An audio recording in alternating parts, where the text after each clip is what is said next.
Eu costumo brincar que eu sou empreendedora desde criancinha. Educação de crianças que não têm acesso a saneamento básico é 4 anos menor do que a média daquelas que têm acesso a saneamento básico. No teu ponto de vista, o que vem primeiro? O propósito ou o resultado? Às vezes a gente fala, eu tenho uma empresa que tem propósito, as pessoas acham que você tem uma ONG. A planeta Terra não acaba, acaba a humanidade.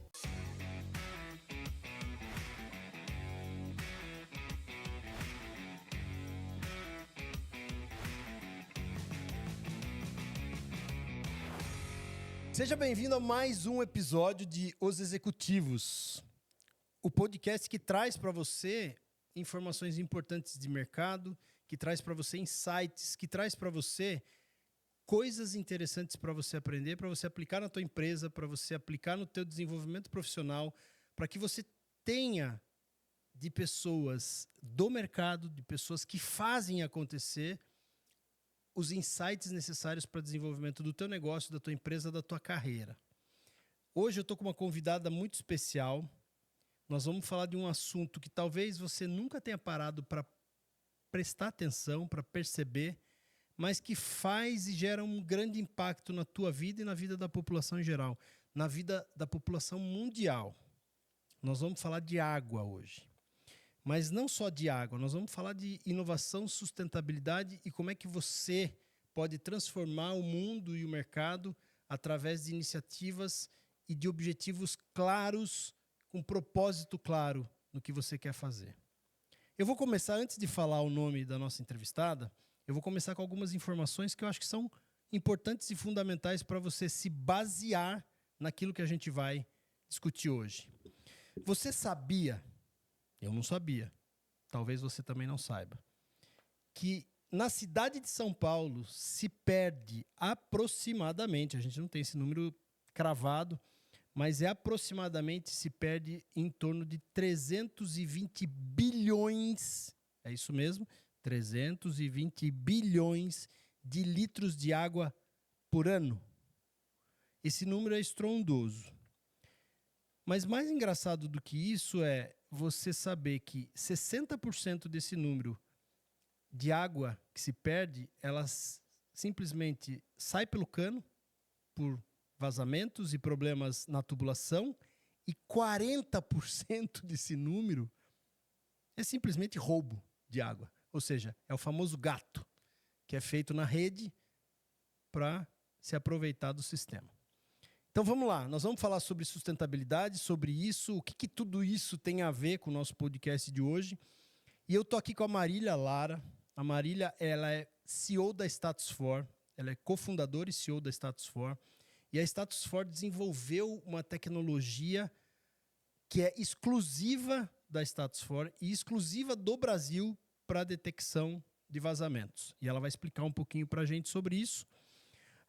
O desperdício da água, ela não é só no Brasil, ela não é só na cidade de São Paulo, ela é no mundo inteiro. A média mundial, sentem agora e chorem. A média mundial é 40%, é isso? 30%. A média mundial é 30%. Aonde que está 40%? Brasil. Ah, a gente tinha que ganhar essa farada. Então, a média mundial, de média geral, de 30%. O Brasil está em torno de 40% da água. É água potável, Marília? Sim, água tratada, prontinha para ser consumida. Pronta para ser consumida, ela é desperdiçada, 40%. Nós temos alguns casos aqui de positivos que a Marília vai trazer. Mas, Marília, antes de mais nada, obrigado por você estar aqui com a gente, obrigado por ter aceitado o convite. Eu sei que você veio para uma reunião e aproveitou e deu uma passadinha aqui para a gente gravar o nosso podcast. Primeiramente, te agradecer pelo tempo, porque tempo, além da água que vai, o tempo eu acho que é o nosso maior ativo, né? E você dedicar um tempo para sentar aqui, conversar e bater um papo com a gente, já estou super feliz de ter você aqui com a gente. E eu queria que você primeiro se apresentasse, depois nós vamos bater um papo sobre sustentabilidade, sobre negócio e sobre água. Obrigada pelo convite, né? Sempre é uma honra poder falar um pouquinho sobre a Status, falar sobre água também, né? Então, eu que agradeço, me sinto muito feliz de estar aqui com vocês e posso dispor de todo o tempo do mundo para conversar aqui com vocês e com o público, é claro, né? Bom, eu sou a Marília, sou CEO e cofundadora da Status4. Eu costumo brincar que eu sou empreendedora desde criancinha. O meu pai tinha uma empresa de projetos, dos mais diversos projetos eletrônicos, desenvolvia de tudo um pouco. E eu nasci nesse ambiente. A empresa dele, agora eu vou falar a idade, né? A empresa dele é de 89 e eu nasci em 85. Então, eu cresci dentro da fábrica ali, acompanhando o desenvolvimento de eletrônica.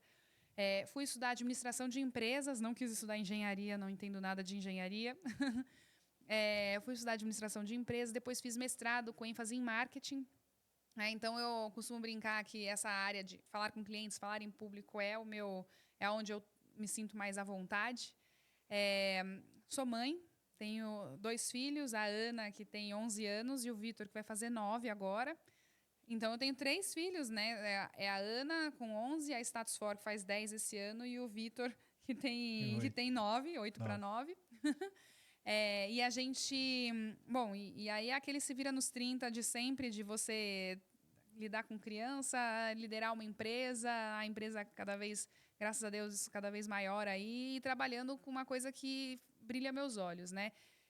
Eu sempre quis empreender numa empresa, eu digo que quanto melhor ela for, melhor ela faz. Então, quando eu comecei a pensar sobre quero empreender, a primeira coisa que eu sabia, pedra fundamental número 1 era, eu quero uma empresa que vai gerar impacto na vida das pessoas, de alguma forma, né? Ou nas pessoas, ou no meio ambiente. Eu quero botar a cabeça no travesseiro e saber que a minha empresa está gerando bem. E isso, ninguém falava de impacto. Hoje em dia tem bastante empresa falando sobre impacto, né? Até então, ninguém falava sobre isso. E o Antônio, que é o meu sócio, né? Ele é engenheiro eletrônico, ele é matemático, então ele é a cabeça por trás de toda a tecnologia da Status For. Ele veio com a pedra fundamental número 2, que era inteligência artificial e tecnologia. Então, a gente juntou as 2 pedrinhas e formamos a Status. A gente queria ter uma empresa que gerasse impacto, e esse impacto tinha que ser através da aplicação de tecnologia. E começamos a procurar no mercado, né? O que será que a gente vai fazer, né? Onde a gente vai trabalhar? E daí, na empresa do meu pai, a gente desenvolveu um projeto de um geofone, que é uma espécie de estetoscópio de asfalto que a gente usa para achar vazamento na rede de distribuição de água. E assim como o estetoscópio, que você precisa de uma médica, por exemplo, para ouvir o ruído de um pulmão ou de um coração para dizer se está tudo bem ou não, o geofone, você precisa de um geofonista que vai ouvir o ruído da tubulação de água para dizer se aquela tubulação está doente, se aquela tubulação está vazando. Esse é o grande objetivo desse projeto, né, desse produto. E aí, olhando aquilo, o Antônio, que é muito sagaz nessa questão de ver oportunidades e desenvolvimento de tecnologia, falou, cara, eu acho que dá para a gente fazer uma inteligência artificial que vai ouvir o ruído da tubulação, assim como o geofonista, e vai dizer se aquela tubulação tem um potencial de ser uma tubulação com problema ou não, né? Ter um vazamento ou não. E ali nasceu a Status For. A gente foi estudar sobre tecnologia, a gente foi estudar sobre saneamento, né? Hoje eu sou uma apaixonada por saneamento, né? O impacto que o saneamento gera na vida das pessoas é absurdo, né? Eu falo, eu sou uma pessoa muito privilegiada, né?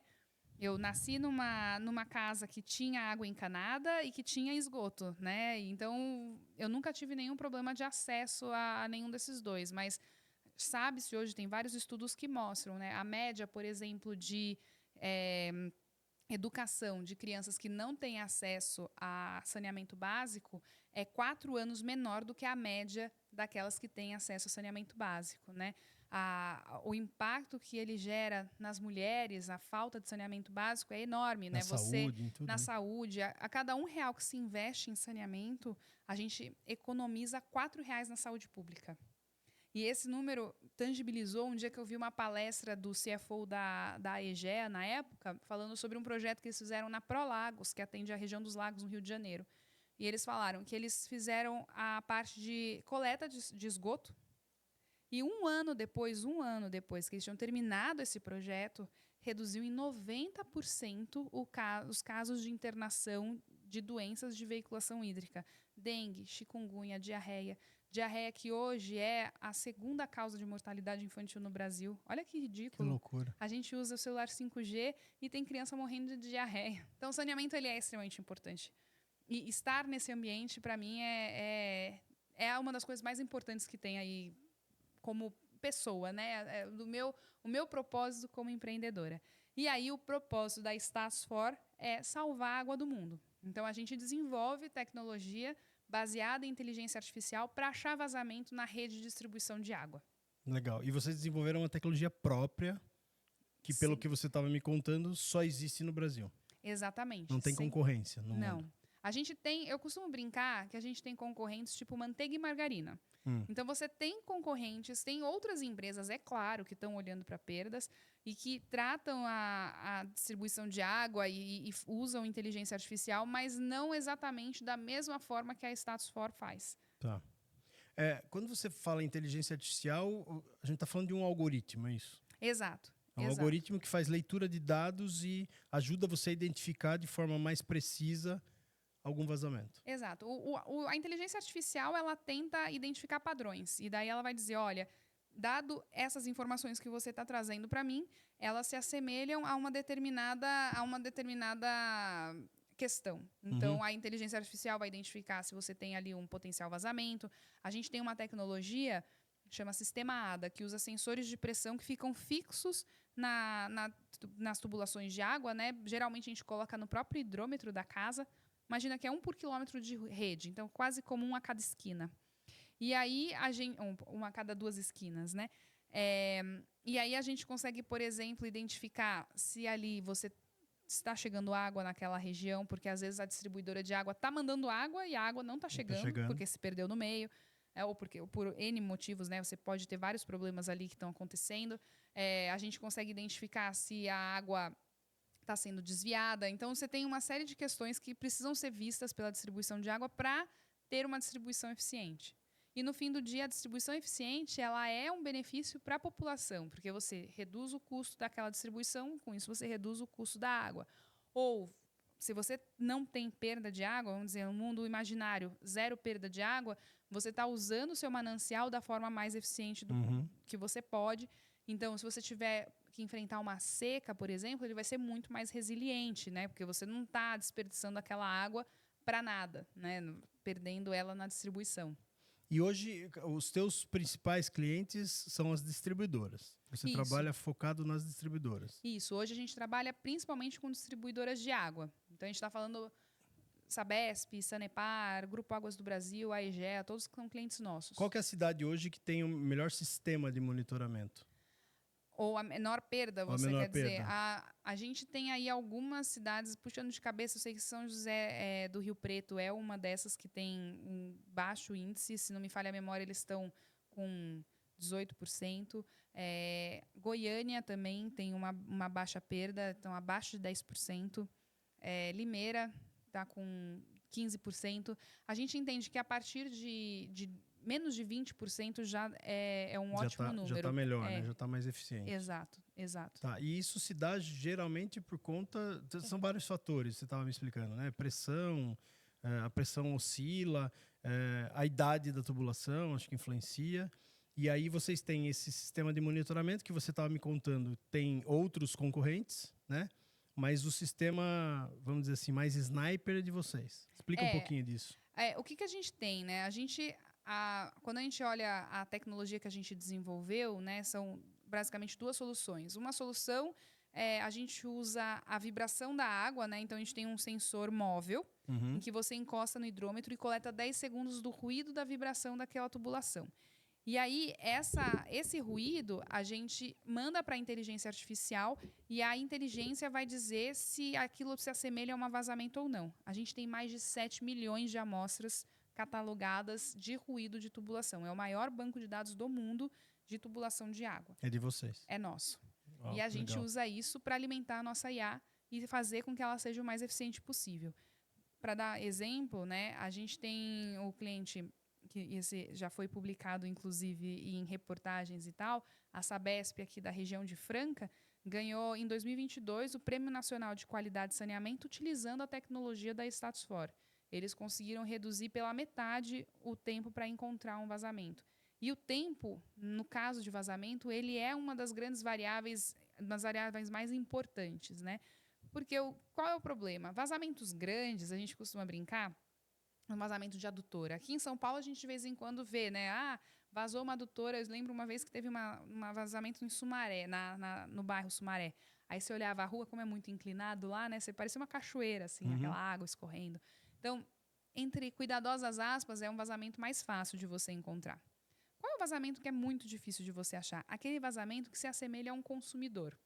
Então, ele é pequeno e contínuo, mas ele não atrapalha a vida dos vizinhos, então você não percebe, porque na pressão da sua casa da água está chegando normal, você não está tendo problema de água.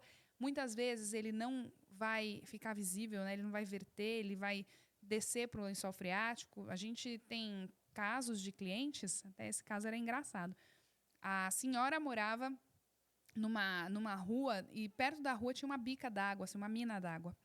E aí ela dizia, né, que ela morava lá há 10 anos, sempre teve aquela mina d'água. Só que na casa dela a água não chegava de jeito nenhum. Chegava muito fraca, não enchia a caixa d'água. Então a família inteira, né, o bairro e tal, ia até a bica para recolher água com o seu balde e levar para casa, para lavar roupa, para fazer as coisas, né? Era um vazamento. E aí um dia eles passaram com o fluid móvel lá, que é o nosso sensor para achar ruído.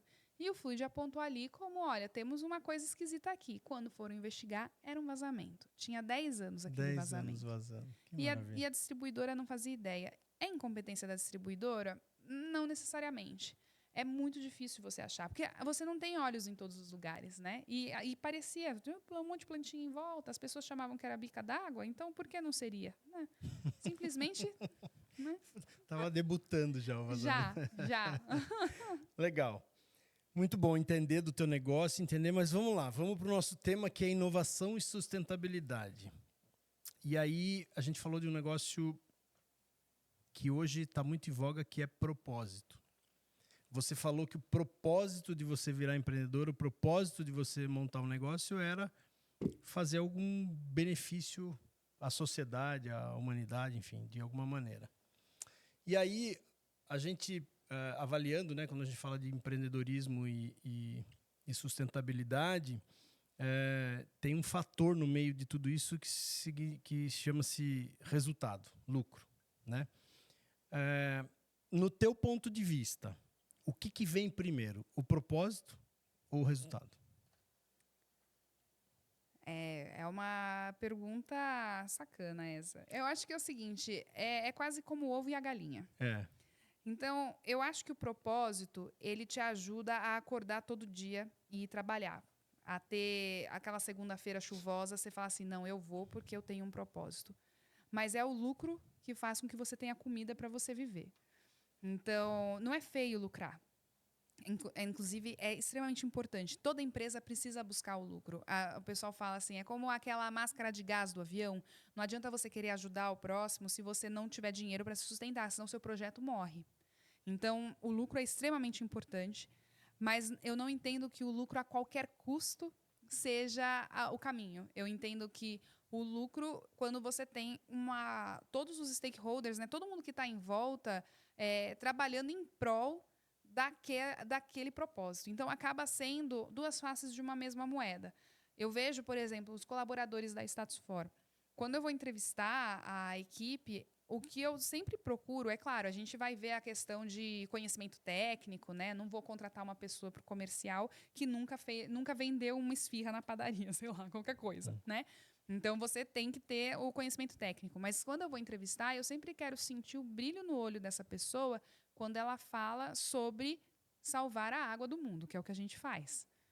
Tem gente que eu já entrevistei que nem cogitava falar sobre, poxa, eu acho muito legal a gente estar numa empresa que tem um projeto como esse. Essa pessoa não vai vir trabalhar na Status. Eu quero que trabalhe na Status aquela pessoa que fale, cara, é incrível eu estar trabalhando numa empresa que está salvando a água, porque a gente sabe que a água é um recurso extremamente escasso. Tá, eu concordo com você, assim, de forma até apaixonada ou semântica, não sei, mas assim, eu sempre faço essa provocação porque, e mais uma vez, não é porque eu não acho que uma coisa é excludente à outra, tá? Mas assim, vamos lá, vamos para uma situação real. Eu gosto muito de tirar do romantismo e trazer para a vida real. Se a tua empresa não estiver dando resultado, se a tua empresa não estiver performando, E quando eu digo performar, é dar resultado financeiro mesmo, porque toda empresa precisa de dinheiro para pagar seus colaboradores, para manter todo mundo feliz, para todo mundo estar, né, podendo se sustentar, porque essa é a base de qualquer coisa. Se em algum momento você tiver que abrir mão do teu propósito em função de resultado, qual decisão que você toma numa situação dessa? Por que eu não estou te provocando só para te colocar em xeque? Porque isso é uma reflexão que eu acho que é muito importante todos os empresários fazerem, porque é uma realidade. Assim como a sustentabilidade é uma necessidade, né? Nós temos que ter cada vez mais negócios sustentáveis. Mas a provocação aqui é até que ponto, até que medida o propósito e essa sustentabilidade eles podem avançar na questão da sobrevivência do negócio. Boa pergunta. É importante contextualizar, porque se você cortar a fala, pode ser mal interpretada, Sim, né? Então, assim, eu entendo que já aconteceu com a Status da gente fugir um pouco do nosso propósito, no sentido de eu quero trabalhar com água e a gente ter feito projetos a gente fez um projeto na área de gás natural, que não tem nada a ver com água.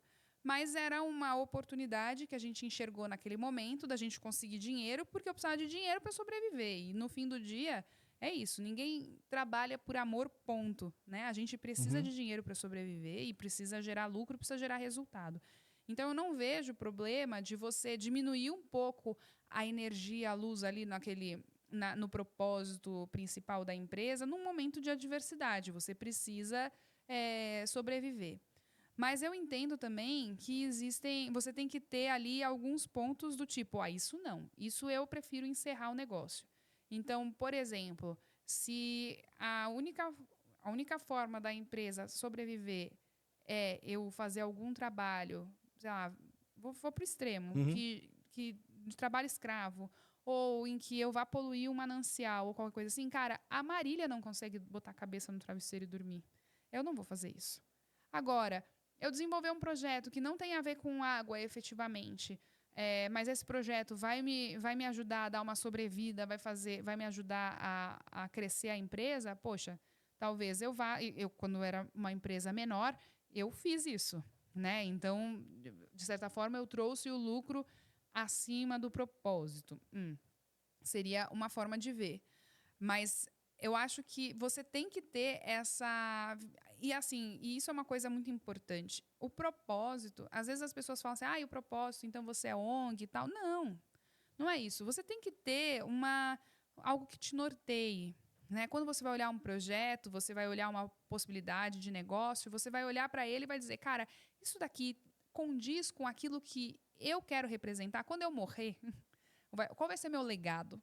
Eu não quero ser apenas uma pessoa que está passando pelo mundo, consumindo seus insumos e no final virar adubo. E ponto. E eu só fui uma grande consumidora e poluidora do planeta. Eu quero gerar algo que no final do dia eu fale, poxa, o mundo foi melhor, nem que seja no micro, o mundo ficou melhor por conta da minha passagem aqui pela Terra. Né? Mas Marília, como é que você enxerga, então? Porque você... mais uma vez, mais uma provocação, tá? Porque eu acho que o legal é isso, a gente evoluir e refletir sobre essas coisas. Você tem uma empresa que está claro qual é o propósito dela, quer dizer, totalmente voltada à sustentabilidade da água, que é um recurso essencial para a vida humana. Mas, traçando um paralelo aqui, né? Por exemplo, poxa, a gente sabe que o combustível fóssil, ele contamina o planeta, certo? As empresas que exploram isso, elas estão erradas? No teu ponto de vista? Eu acho que a gente está passando por uma transformação. Então, elas estariam erradas se elas estivessem fazendo isso, ponto. Eu acho que a partir do momento que uma empresa está explorando, por exemplo, petróleo, mas está gerando tecnologia, está investigando, fazendo pesquisas para trazer uma outra... Porque já se sabe que isso é poluente. E que, se a gente continuar do jeito que está, a gente já viu. A gente está E a gente sentindo. depende, né? O que é mais louco é isso. Porque a gente depende disso para o sistema funcionar. Então, a gente precisa desenvolver tecnologias que nos tragam independência do petróleo. E aí, essa empresa, isso é uma coisa que lá na faculdade, eu lembro que o pessoal falava da miopia de marketing, né? Então é o seguinte, a empresa que produz petróleo, qual que é o que ela faz? Ela é uma produtora de petróleo ou ela é uma produtora de energia? E eu lembro que na faculdade eles davam um exemplo sobre trem. Se você é uma ferrovia, você é uma empresa de trens que vai levar as pessoas do ponto A ao ponto B, ou você é uma empresa de transporte? A partir do momento que você traz essa visão mais abrangente, você se abre para outras oportunidades e abre para outras visões. E se prepara para essas mudanças de mercado, que pode ser desde uma mudança mercadológica, como a gente vem trazendo, né, a sustentabilidade crescendo cada vez mais, como também uma mudança do comportamento do consumidor, né? Até pouco tempo atrás, as pessoas usavam cartola. Agora, as pessoas não usam cartola. Agora, se você fosse só um fabricante de cartola, você ia à falência. Agora, se você fosse um fabricante de adereços de cabeça, você ainda teria trabalho até hoje. Porque a gente usa tiara, boné, né? Não, tudo bem. Nesse ponto, quer dizer, você se adaptar à mudança de mercado, eu entendo, eu acho que... mas, por exemplo, né, a gente tem agora um movimento aí do governo americano de, enfim, sair dos tratados e tudo mais. E aí, me parece, não estou aqui para politizar nada, nem defender A ou B, mas me parece que a decisão é por um viés mais de sustentabilidade da própria economia. Deixa eu entender uma coisa. Tá claro para mim que a tua empresa tem um foco de sustentabilidade. Estamos falando de água, de recurso importantíssimo para a sobrevivência da humanidade. Mas até que ponto você acredita que a sustentabilidade ela é factível, ela é aplicável aos negócios? Por que eu estou te falando isso? Porque a gente sabe que, num paralelo aqui, a gente tem diversos mercados, né? Posso exemplificar vários mercados aqui que, de fato, não estão preocupados com isso, não olham para isso, né? Vou dar um exemplo para você. Puta, as pessoas ainda fumam, mesmo sabendo que o cigarro faz mal, né? Eu chamo isso, inclusive, de dissonância cognitiva. Quer dizer, a pessoa muitas vezes essa pessoa critica alguém que está fazendo alguma coisa errada, mas ela mesmo não se enxerga, né? Mas o mercado tabagista continua funcionando, né? E muita gente consome cigarro, charuto, enfim. Tem um mercado gigantesco nisso. Quer dizer, não é um mercado sustentável. O mercado de exploração de energias que não são limpas não é um mercado sustentável porque faz mal, né? Polui a natureza, polui no momento em que tudo aquilo que é emitido faz mal para nós mesmos, né? Então, até que ponto você acredita que a sustentabilidade, do ponto de vista de realmente ter esse propósito de melhoria da humanidade, melhoria da sociedade como um todo, ela é de fato ou vai ser de fato aplicável a todos os negócios? Eu acho que é um processo, na verdade, assim, não vai ser uma virada de chave. A gente vai cada dia discutir mais e a coisa vai alterando. Coisas que fazem mal, a humanidade está aí. Minha mãe sempre falou, né? A gente tem os 7 pecados e as 5 virtudes, acho que era isso. E assim, a gente tem ali, as pessoas procuram os tóxicos para se intoxicarem, etc. E isso desde que o mundo é mundo, né? Mascava a folha de coca, sei lá quando, né? E isso hoje em ainda dia, masca, né? Ainda masca. Mas acho que assim, o que eu percebo nesses 10 anos de empreendedorismo é que a gente sim tem. Eu percebo que as pessoas estão falando mais sobre sustentabilidade e tentando trabalhar a sustentabilidade da forma que eu entendo ser mais saudável. O que eu quero dizer com isso? Às vezes a gente fala, eu tenho uma empresa que tem propósito, as pessoas acham que você tem uma ONG ou que você é uma filantropia. E não é isso, né?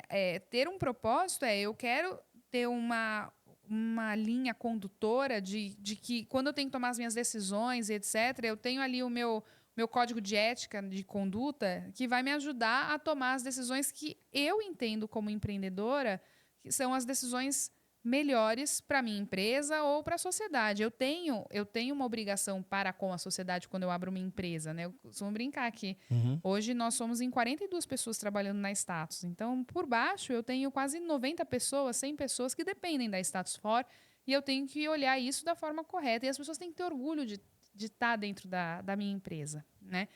Então, quando a gente olha para as empresas, voltando para a sua pergunta, quando a gente olha para as empresas falando sobre sustentabilidade, eu entendo que tem um caminho ali que as empresas vão trabalhar, a indústria do petróleo e etc., que elas estão enxergando e têm buscado inovações em que você possa trabalhar com energia limpa, né? Ela não pode fechar os olhos a isso, porque é importante a gente passar a não poluir o mundo. Até outro dia eu estava vendo uma notícia, o pessoal comentando assim, olha, o mundo não vai acabar se a gente sair queimando todo o combustível fóssil, jogar uma bomba atômica na cabeça de todo mundo, etc.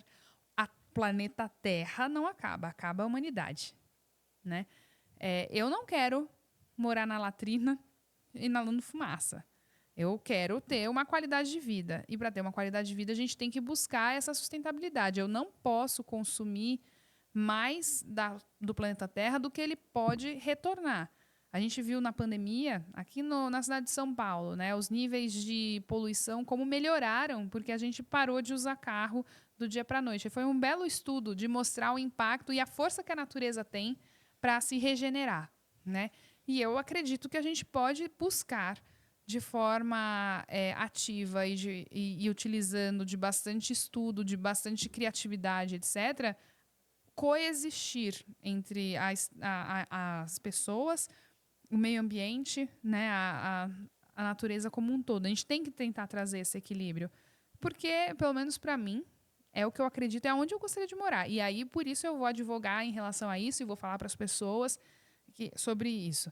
Mas quando eu falo de propósito, não necessariamente é um propósito de sustentabilidade. A gente pode ter um propósito também em relação à saúde das pessoas. Você pode ter uma empresa que busca fazer com que... O meu propósito é fazer com que as pessoas tenham maior longevidade e com qualidade de vida, sem sofrimento. Uma contabilidade também pode ter um propósito. O propósito da contabilidade pode ser colaborar para que os empreendimentos que contratam aquela contabilidade sejam empreendimentos que tenham a melhor sustentabilidade financeira possível. Isso é um propósito. Você está ajudando. A partir do momento que você ajuda uma empresa a seguir o seu caminho de forma sustentável, no sentido de tomar as melhores decisões, conseguir perdurar aquele negócio, você está protegendo toda a sociedade que está ali em volta, né? Então, você pode proteger tanto na questão do meio ambiente, você pode proteger com a questão de saúde, você pode proteger na questão de conseguir ganhar o pão de cada dia, né? São vários vieses quando a gente fala de sustentabilidade. É uma palavra que embarca muita coisa, né? Não, eu concordo com você em tudo que você está falando. A minha sempre...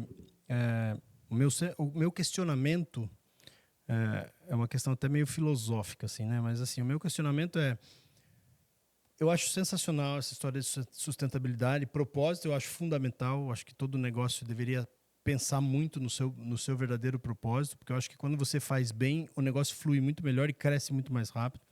Mas aí eu assim, como contador e que vejo vários mercados, vários negócios, né? Que nem a gente falou do mundo tabagista.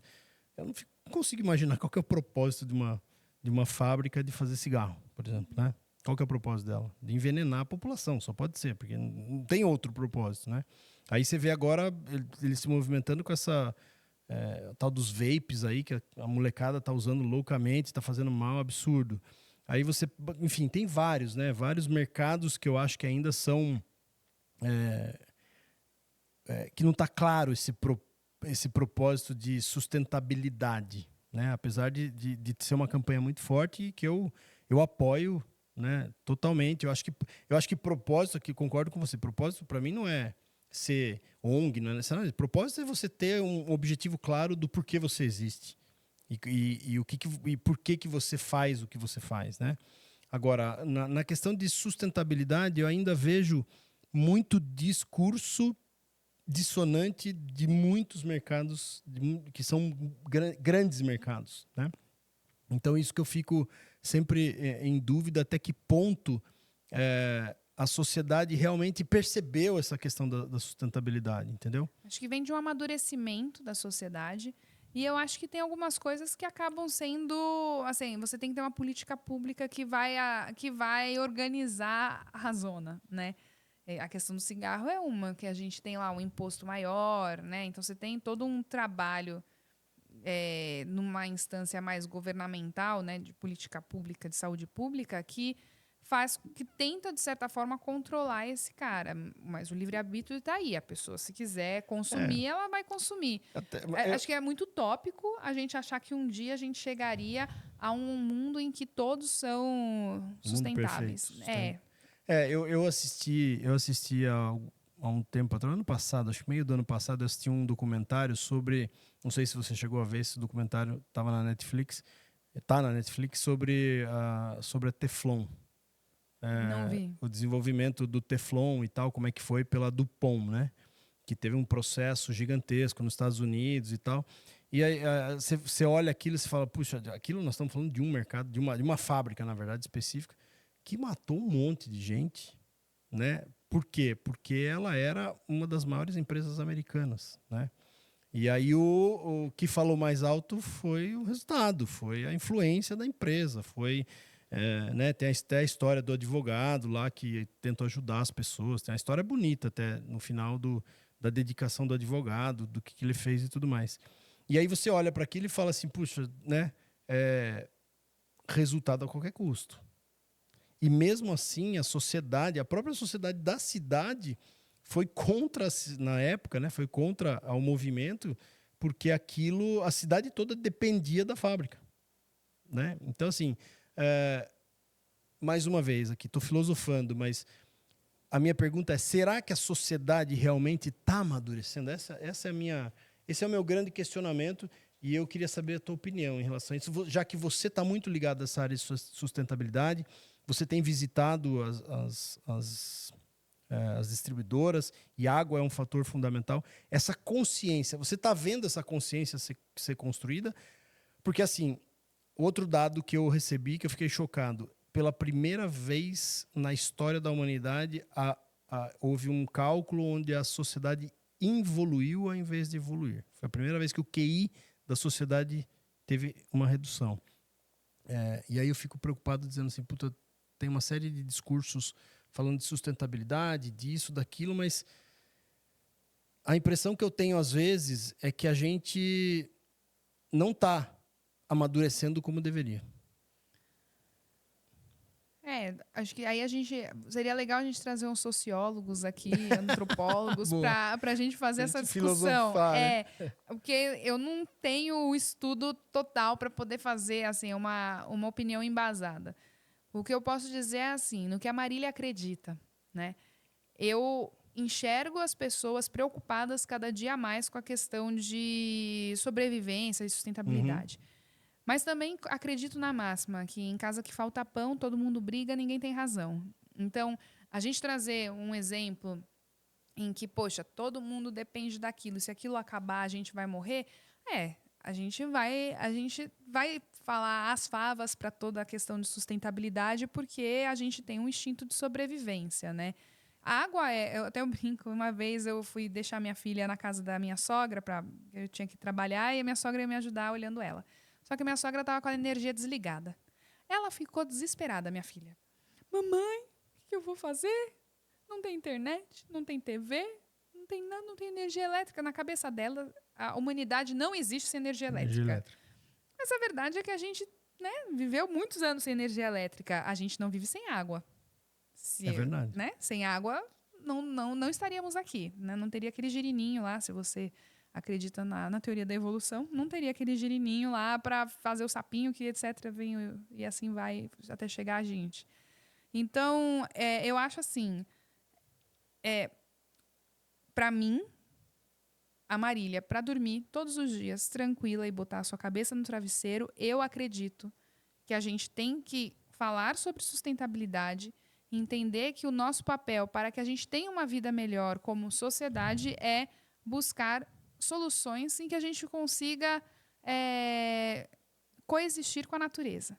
Inclusive, eu já vi estudos também falando, por exemplo, questão de carro, né? Que se a gente fizesse o 100% dos carros elétricos, também não ia dar certo. Já também Né? ouvi isso. Então, que o ideal é um equilíbrio de um pouquinho de cada tipo, o hidrogênio, o carro elétrico, o carro a combustão e carroça. Porque, inclusive, lá antes do carro, existia um problema sanitário importantíssimo das carroças nas ruas, porque os cavalos não usam fraldas e não vão ao Evacuavam nas banheiro. ruas.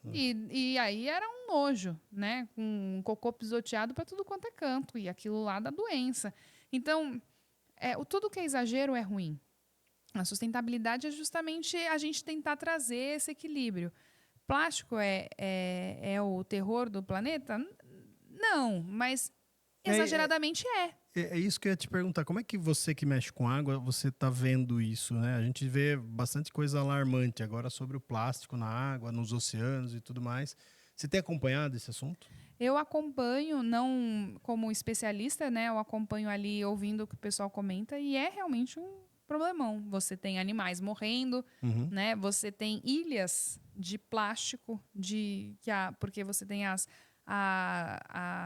correntes marítimas que vão levando aquele lixo e aí eles se acumulam em um determinado local e fica uma ilha de plástico. Eu, em casa, aboli o plástico. Não, festa de criança não tem balão. Na minha casa não tem. A gente enfeita com outras coisas. Eu compro copinho de papel e não compro copinho de plástico. Se tem uma coisa que eu não consigo, eu odeio.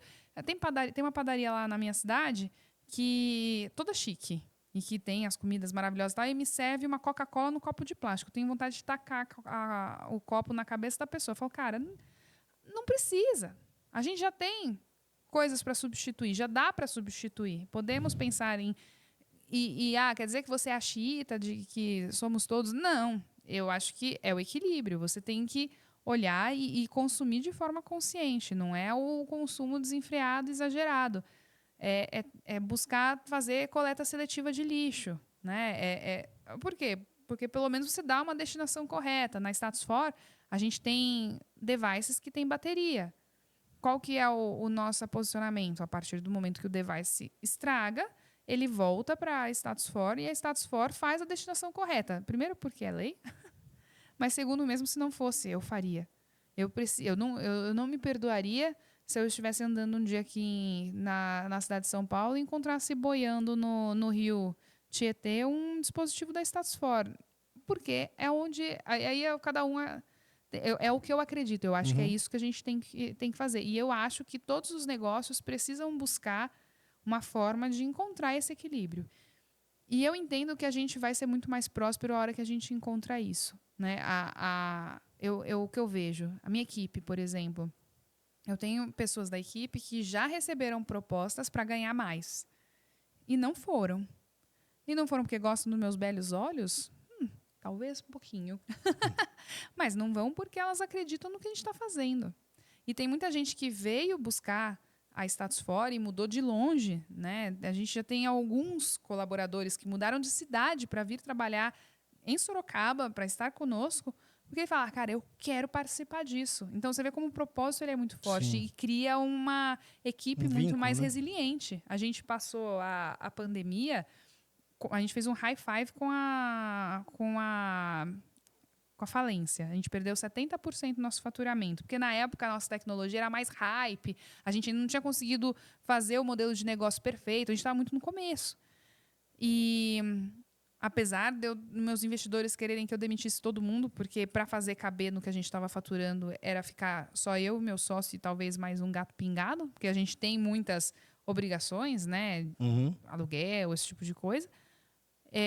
A gente foi atrás de capital... que a gente chama capital consciente, né, capital resiliente e tal. A Mova foi extremamente importante nessa época, a Cital foi extremamente importante para a gente nessa época, a TRE também, que a gente conseguiu fazer levantamento de capital. Estou terminando de pagar todo mundo agora, graças a Deus, uma hora acaba de pagar, né, as parcelas estão lá. E mantive todo mundo. E a equipe estava lá, e a gente fez os cortes, né, de horas, não sei o que tem, mas não teve um que redou o pé. Todo mundo ali, não, vamos lá, a gente vai fazer. Porque você busca esse equilíbrio. Colaboradores, investidores, né, e no fim, conseguimos dar a volta por cima e prosperar. E hoje a empresa, graças a Deus, cresce, né? Vem crescendo e entregando cada vez mais água potável para a população, mantendo aquela água no manancial que é onde ele tem que ficar se não for ser utilizado. Né? Bom, legal. Perfeito a tua colocação. Vamos lá, para a gente ir para a reta final aqui. Como é que você enxerga essa questão da sustentabilidade do teu negócio definitivamente, né, diretamente ligado a essa recuperação da água? Porque esse dado que você trouxe para mim, pelo menos, foi alarmante, né? Quer dizer, se a média mundial é 30%, por perder 30%, eu fico imaginando qualquer negócio que vaza 30%, né? Imagina um banco que perde 30% do dinheiro que entra. Imagina sei lá, um açougue que perde 30% da carne e joga fora porque apodrece. É um número alarmante, né? Como é que você enxerga isso nos próximos anos? Quer dizer, esse viés do ESG, da sustentabilidade e os governos, não só os governos, mas você me deu um dado aqui no começo que quando vocês começaram, o percentual de iniciativa privada que tinha nisso era muito baixo, hoje já está em 40%, né? Você me falou. Quer dizer, a iniciativa privada entra, ela precisa ser eficiente, sempre, né? Eu gosto muito do posicionamento de iniciativa privada por causa disso. Como é que você enxerga isso para os próximos 5, 10 anos? Em 2020, a gente teve a aprovação do novo Marco Legal do Saneamento. Tá. E ele mudou muito a realidade do saneamento, agora falando do contexto Brasil. Né? Até então, a gente tinha um Plano SAB e a questão de perdas, por exemplo, era a linha do subgrupo do nada, né? Não se falava, era muito pouco. E dentro do marco legal, tiveram várias mudanças e uma as principais mudanças foi que até 2033, que no mercado de saneamento é tipo até amanhã, até ontem, na verdade, né? A gente tem que ter 99% da população brasileira com acesso à água. Hoje, se não me falha a memória, a gente está em torno de 80%. A gente tem que ter 90% da população com coleta e tratamento de esgoto. Hoje a gente está em 30%, que tem os dois. E a gente tem a redução gradual de perdas. Por que perda é um problema? Né? Você tem as cidades cada vez crescendo mais. E aí eu sempre faço um paralelo. Né? Volta 500 anos na cidade de São Paulo. A gente tinha o quê? Meia dúzia de jesuítas, algumas centenas de índios. E hoje nós somos 17 milhões de habitantes. E a gente não criou um rio novo. Pelo contrário, a gente aterrou e poluiu. Eu gosto muito dessa reflexão. Porque mostra muito por que perda é importante. A gente precisa trazer essa eficiência. E é um super desafio. Eu tenho um cliente, o Gustavo Possetti, que é da Sanepar, que ele tem uma frase que eu adoro. Ele fala assim, Mari, saneamento é uma indústria muito complexa. Porque imagine você ter uma fábrica, né, uma indústria que tem que fazer a distribuição do seu produto até a casa do cliente, just in time, 24 horas por dia, 7 dias por semana, e ainda fazer a logística reversa. Gente, já é uma pandemia você fazer isso, né, dentro de uma fábrica. Imagina você fazer isso na escala de uma cidade.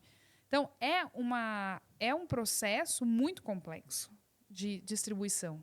E a eficiência ela é extremamente importante. As distribuidoras estão... E aí é aquilo que eu estava falando. Às vezes não vai pelo amor, vai pela dor. Né? A gente tem empresas de distribuição que desde sempre buscaram eficiência e que querem reduzir as perdas, não só por uma questão financeira, mas também por uma questão de resiliência de manancial. Né?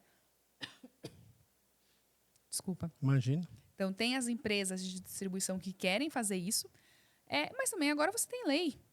Se a empresa de distribuição não entregar a redução de perdas, não entregar as metas do marco legal, se ela é uma empresa pública, ela perde acesso a financiamento público e ela precisa disso para fazer as grandes obras, né? Fazer uma troca de rede, fazer uma nova estação de tratamento de água, de esgoto e tal.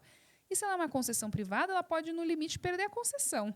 E a gente sabe que a gente viu aí as concessões, né? Não é R$15 que compra uma concessionária de água, é muito dinheiro investido. Então, também tem ali a parte da dor.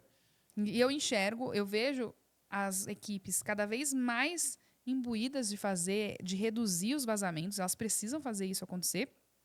Então, as empresas estão preocupadas com isso, tanto por conta do amor, tanto quanto da dor. Tem que entregar o resultado. E eles têm um desafio. E tem uma questão, um desafio. A gente estava esses dias num evento em que a ANA, que é a Agência Nacional de Águas, estava falando, e ela, por exemplo, que libera as outorgas de água, que ela que diz quanta água cada cidade pode tirar do rio.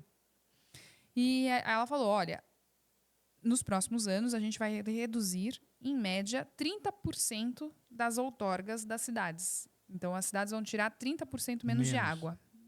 Porque os rios não estão aguentando, né? Tem que ser eficiente. Porém, o crescimento da cidade, a expectativa de crescimento das cidades médio é de 23%.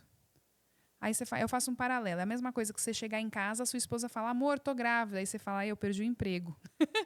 Né? Então, a retirada vai ser menor e a população está crescendo. Então, o senhor tem que trazer eficiência e então acaba sendo uma condição para a existência da empresa, né? Não tem jeito. Nossa, é desafiador, né? Bom, estamos indo para a nossa reta final, Marília.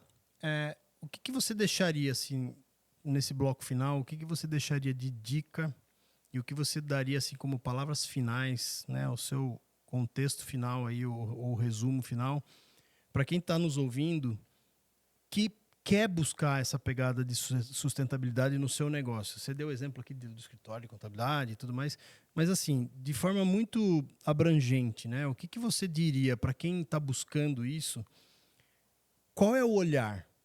Né? Qual é a meta que ele deve colocar para que ele torne o negócio dele parte de um ambiente sustentável? O que você diria para as 3 áreas, assim, a área de serviço, a área de comércio, indústria, enfim, que linha que você adotaria? Eu sou nerd. Então, como boa nerd, a linha que eu adotaria é a linha do estudo. Tá.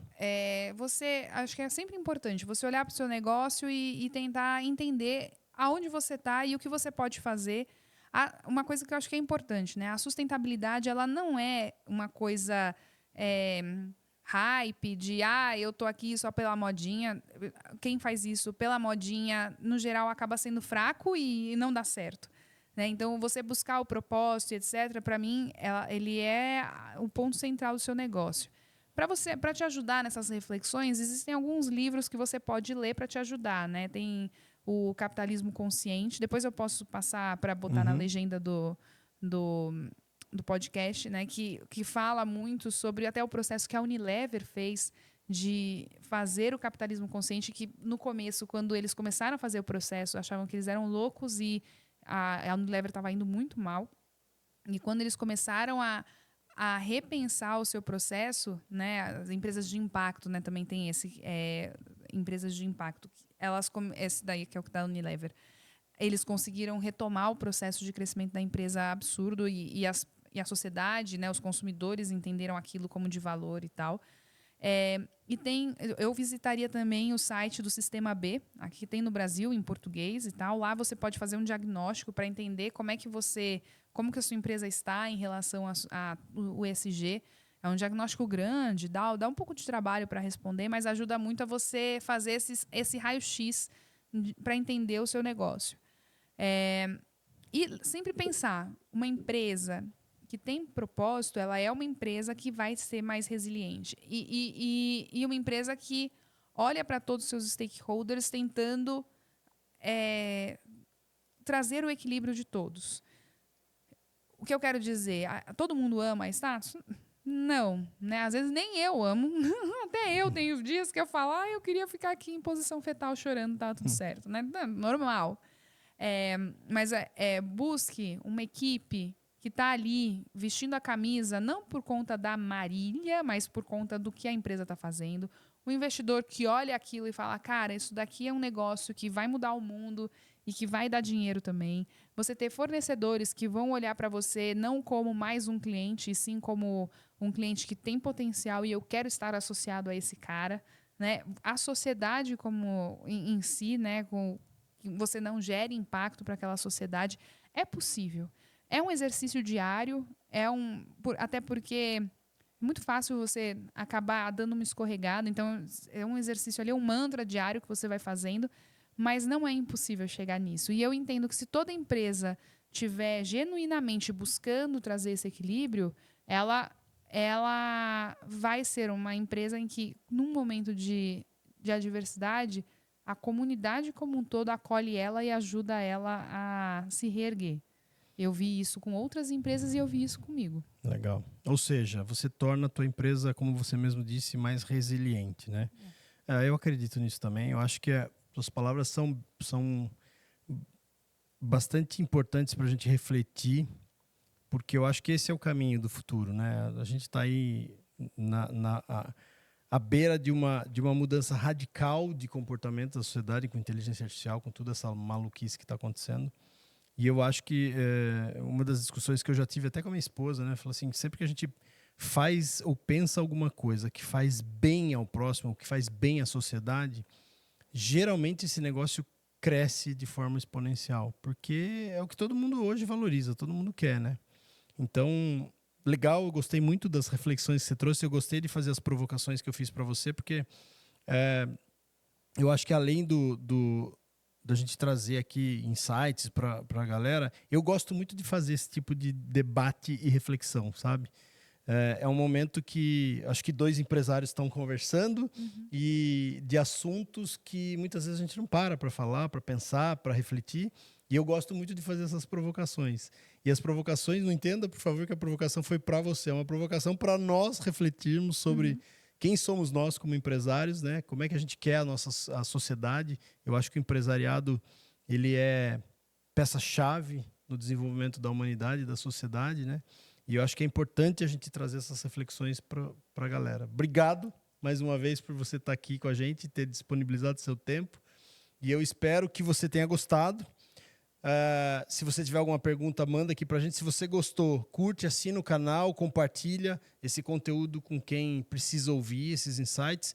E espero que você busque sustentabilidade na tua vida, no teu negócio, na tua carreira, porque, como a Marília bem colocou, isso nos torna mais resilientes às intempéries, aos problemas, às dificuldades, e tudo aquilo que é sustentável, tudo aquilo que é em prol da humanidade, em prol da natureza, sempre vai fazer bem.